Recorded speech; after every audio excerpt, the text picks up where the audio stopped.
Bonjour tout le monde. Alors aujourd'hui je viens de finir un protocole chamanique hyper lourd. Je suis crevée. Alors ce protocole chamanique a été assez impressionnant parce que j'étais donc en train de nettoyer une des blessures de l'âme. Donc là j'étais sur l'abandon et la solitude. Cette personne est une personne qui a un manque d'empathie et qui a du mal à ouvrir son cœur et qui n'arrive pas à dire je t'aime et justement qui a un blocage sur ce... Voilà. Et qui a l'impression d'être abandonné, donc il attire toujours des gens, il est bien, voilà, il aime bien être chouchouté, être gâté pourri et tout, sauf qu'il ne sait pas donner.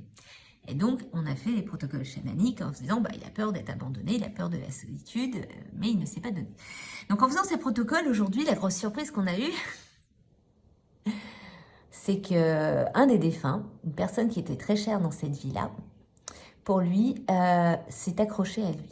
Il s'est accroché à lui depuis plusieurs vies. Ce n'est pas que la première vie, puisque c'est son âme qui est totalement accrochée à son âme. Les deux âmes sont côte à côte, dos à dos.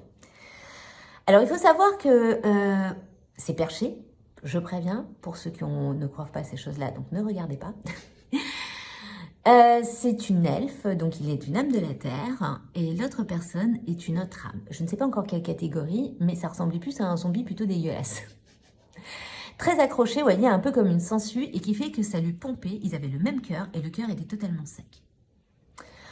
Donc cette personne a une entité, donc une autre âme, qui ne veut pas la laisser, qui a besoin de lui pour se sentir bien et de continuer à vivre énergétiquement, même si c'est un défunt.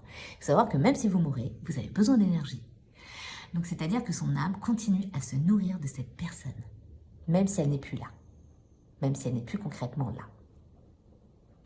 Donc, la prochaine fois, nous allons faire un protocole pour aller enlever cette âme qui la colle, cette sensible. Donc oui, les protocoles chamaniques montent les âmes. Vous pouvez être une âme de la terre, vous pouvez être une âme des étoiles. Et là, la particularité, c'est que voilà, la personne a une sangsue derrière son dos qui est une autre âme. Et qui fait que c'est pour ça qu'il se sent vide et il sent que ce vide ne lui appartient pas. Voilà. Donc si vous êtes intéressé par des protocoles chamaniques, il suffit de regarder dans mes bios.